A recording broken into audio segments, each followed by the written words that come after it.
Here we go. Yay. All right. Hi there. Welcome to another one of my Own Your Expertise interviews. I'm Emily Crookston, owner and decider of all things at the Pocket PhD. I'm the ghostwriter for Rebels, Renegades, and Mavericks, and I love helping experts with big ideas get their ideas out of their heads and into the hands of their fans. Today, I'm sitting down with Amy Kuretsky. Amy is a licensed acupuncturist. She's a breathwork facilitator and coach, and she's the co-owner of Constellation Acupuncture and Healing Arts, which is located in Minneapolis, Minnesota. Amy, thanks for speaking with me. Would you like to tell us a little bit more about who you work with and what you do? Yeah, thanks for having me. I'm excited to be here and talk about the expertise that I have. Yeah. I'm trained as a licensed acupuncturist. That's kind of where my more formal training comes. And then I also, through that trajectory of getting into the healing arts and my own healing journey that I've been on for the last 20 or so years, I found breathwork, which I found was incredibly supportive for me, not only as a human being with a chronic health condition, but also as a business owner. So over time, I've also expanded my practice to including breathwork, specifically working with successful business owners who have found a little bit of overwhelm in the weight of running a successful business and the emotions that come up with that. And so breathwork is really amazing at processing emotions. And as business owners, we tend to avoid feeling those and just chugging along with our work. And so what I do in my breathwork and coaching practice is help business owners kind of build the businesses that they love, and doing that through working through some of the emotional gunk. But along with that, I still have an acupuncture practice. I still see patients in that practice, but also have a team of employees that work with amazing patients as well. Nice. I love that blend and how everything kind of comes together. And I should say that I found you sort of through the breath work, through the What Works Network, and had a session with you, I think in December, where you gave us a session on breath work, and I found it to be an amazing addition to my own practice. So I practice yoga, I do some meditation, but I also find that, when you're meditating, sort of the goal, if there is, such a thing, is really to push out those thoughts and to really go inside and to sort of calm all your thoughts and quiet all of that stuff. And it's so nice to have the addition of the breath work, which is much more like go into it and it's addressing it head on. Right? Really visceral. And I mean, I had a really visceral experience when I did it for the first time. And so I think, oh, that's really cool. That's something really important as well, and I think, when you're a kid, you're running around and you're screaming and you're showing your emotions all the time, almost. And then when you become an adult, it's like no more not socially acceptable to do that anymore. And as you mentioned, as a business owner, it's even more like set those emotions aside because you got work to do, and you can't just take a mental health day in a lot of cases when you're, especially if you're a business owner that has a team, that has employees, has people who are counting on you, both metaphorically, but also practically counting on you. And so I've found that a lot of times business owners who have that weight on their shoulders really have a hard time carving out that space for them to be present with the emotional tornado that can be happening when you're running a business. Yeah. And I think you press it down and push it away for only so long before it explodes on you, right? Yeah. I work a lot with, or in tandem with mental health practitioners, like therapists. We both know Nicole Keebler-Lewis, and and what I love is that when mental health therapists are working with their clients, they're talking through things cognitively. It's like this understanding of trauma, understanding why we do the things, how it's affecting us. But we can only understand things for so long, and at some point we actually have to feel it physically in the body. And so that's why they work really well in tandem. Cool. Yeah, I love that. Yeah. So you've told us a little bit about your path to becoming an expert. Could you describe it a little bit further? What led you to where you are today? Yeah. So as most people who are in the healing arts, especially in the like non-traditional or complementary healing arts. Usually it happens because we have our own health crisis that we've gone through in our own lives. And for me, I was freshly graduated from undergraduate school. I was 21 years old and I got sick as a dog, like so sick that I'd been living in Indiana. That's where I went to IU for undergrad. I've been living there. I was going on a big trip to California with some friends, happened to have a layover in Minneapolis at the time, which is where I'm from. And my mom wanted to see me. And so I like saw my mom at the airport and she was like, "You look like death right now. I'm actually keeping you home because and taking you to the hospital." And I didn't quite realize like that my health had deteriorated so much over the course of a couple of months. I knew I hadn't been feeling well, but I didn't realize it. And so I went to the hospital and was diagnosed with an autoimmune disease. And basically that took me on a whole very windy road that eventually led to finding acupuncture, which I will say that Western medicine saved my life, and I am eternally grateful for that. But complementary medicine, Chinese medicine, Eastern medicine made my life worth living. Because the life that I had with the Western medicine interventions were really challenging to live with. And I had to make some really difficult decisions at a very young age. And it was life saving, but not necessarily life changing. But then my expertise was a pretty traditional one in terms of I went to graduate school. I have a master's degree.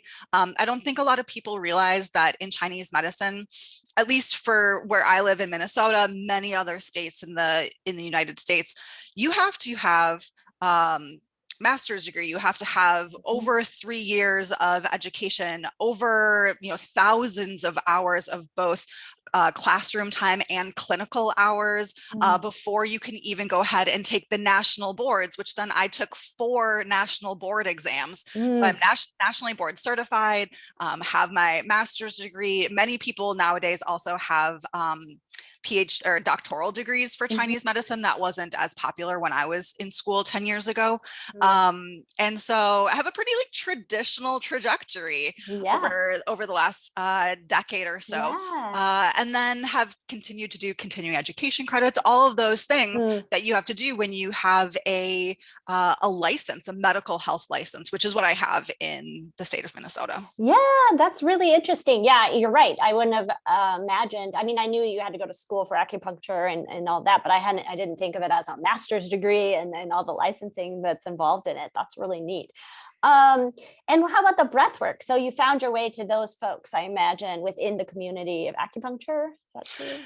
Yeah, actually, the first time I was ever exposed to the style of breath work that I practice, which let's just say that breath work is an umbrella term. There are so many different styles of breath work out there. Anyone that's ever, gone to a yoga class has done breath work. Anyone that's ever had a baby and done Lamaze has done breath work, or even just like, taking that box breath when you're feeling stressed out, like that's all breath work. But the style that I practice, which it does not have a trademark name or anything like that, I first did with another acupuncturist who lived out in New York, and she had been talking about it, and I kind of knew her on social media, and it just sounded interesting. So I signed up for an online session, and it just blew my socks off. At that point in time, I had been an acupuncturist for a handful of years. I am a Reiki practitioner. I'm very comfortable with feeling energy move in my body. But when I did breath work for the first time, I was feeling energy in my body in a way that I had never felt it in an acupuncture session to that degree. And it was even specific. It wasn't just like energy all over. It was like I was feeling it along acupuncture channels. And so my brain was like, not only do I feel the chi, but I feel it moving up the heart channel, like into connecting to the small intestine channel, which there's a connection there. Like, my brain was going in all these different directions. And so I got really interested in it, and I did some more formal training before I was a practitioner and did the formal training in breath work, I myself was a patient. I just found it really helpful. And so I was Yeah. using it once again for this spiralic health journey that I've been on for the last 20 years. Yeah. And once I got to the point where I was like, okay, this is just so important and such a compliment to the work that I'm already doing with acupuncture that I need to know more. So I did formal training under this person that I had originally found, and then her teacher, have since done more continuing education and more formal training and done some organizing work to make the breathwork trainings that we have here in the States more anti-oppressive, more welcoming and trauma informed. And so that has been really, really helpful for myself and for other people as well. So yeah. Cool. Yeah. So I'm curious, do you ever find, I find this a little bit in yoga, like I can get very much in my head and forget about my body. Do you ever find that, you know, all your training and everything, you know, can be a little bit of a disadvantage when you're trying to do breath work and trying to really get into your body? Yeah. Work through things. I will say, in the beginning, it was a little bit because I'm a lifelong learner. Like if I could be a student for the rest of my life and like pay my bills, I would be eternally happy. And so part of the practice is, or part of the benefit that I get from it is the healing benefit, but it is also the creativity that it kind of opens up in my brain. And when I say creativity, I'm not saying that I'm like going to go make a painting afterwards or a piece of music, but even in the creative ways that my brain makes connections, because I think that's a form of creativity that we don't talk about as much, you know, and for me, that I find that when I'm doing breath work, sometimes I'll be very present with what's going on in my body. I'll be very present with what's going on in my heart, but sometimes I'm very present with what's going on in my brain. And I don't see that as a problem. I think really historically, meditation has been talked about, as you said, as this way to get out of our brains or to like calm the mind or subdue the thoughts that are happening, as if that's a problem to be having them. And I think what I've really leaned into with breath work is like, we're going to have thoughts. That's what the brain does. It's always going to have thoughts. But if we can allow those thoughts to not be a problem and to be playful and give them the space to maybe make new connections or to go away if that's what's meant to happen in that moment, and to drop into the body more, but really, really let whatever is present in that moment be the truth of that moment. And that's okay. I really like that. That's great. Yeah. So how have you found it's easy, or how have you learned to translate your expertise for others? Yeah, well, I'll say that was a bit of a challenge in the beginning because very literally my expertise was originated in another language. So this idea of like translation is very true, because even some of the terminology that we use as acupuncturists, we're talking about qi and yin and yang and jing and like all of these things that are actually words that are Chinese words. They're not even English. And so not only do we have to translate them in a very literal sense, but we have to translate these ideas. And so I've always been, I've never really been a big like poetry person. However, I've always used a lot of like imagery in my language and, you know, used that sort of symbolism a lot. And so I've really leaned into that. You know, my undergrad is actually art history. So like once upon a time, I thought I was going to be working in museums and working with art and all. And so that language of imagery and that language of art has been part of my philosophy in my own language for a very long time. So that's something that I've really incorporated into, you know, when I'm talking about how chi moves through the body, I might, you know, call it a river and explain how a river flows, or how sometimes there's a dam that's built. And so we have an excess of water on one side and a deficiency of water on the other side, and talking about that as like energy in our body. And so, you know, for me as someone with an an art background, with an imagery background, that has been a real benefit to how I translate these ideas and talk about them to my patients. And I've found that that has been extremely successful for me. Mm-hmm. I also tend to get a lot of patients who are also artists, creatives. Even before I had my coaching practice and was really working with creative entrepreneurs specifically, you know, my first couple years of acupuncture practice, I was getting a lot of people from the design world, a lot of people from the agency, like, you know, ad agency world, a lot of musicians. So people who already kind of understood these languages as well, and how to translate ideas in a different sense.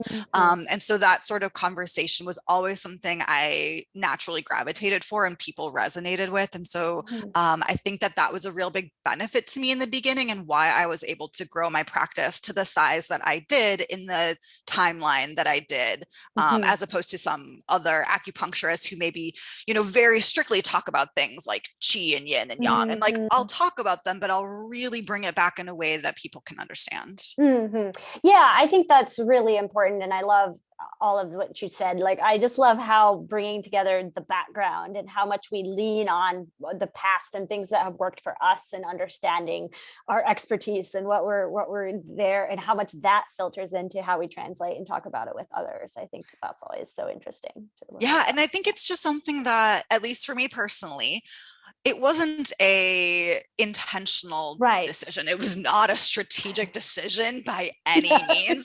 It's just like, okay, well, how am I going to explain this to somebody? And it's like, this is how I would want it explained to me, even when I was in school, and that's not how it was getting explained to me. I had to then filter it through my own lens of like, okay, how can I understand this better?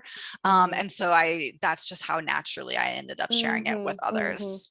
Yeah. And I love how it's an iterative process. Like, you get questions from your clients and you think about it, and then you come back with an answer, you know, whatever. And you're like, oh, actually, that's a nice way to. Oh, completely. Like, if you look at some of the ways I answered, you know, some questions about like, what is qi, like in the very beginning of my practice versus like how I explain it now, they'd look night and day in some ways. Right. Nice. There's so much growth to be had in so many directions. Yeah, eternal student. Right. That's awesome.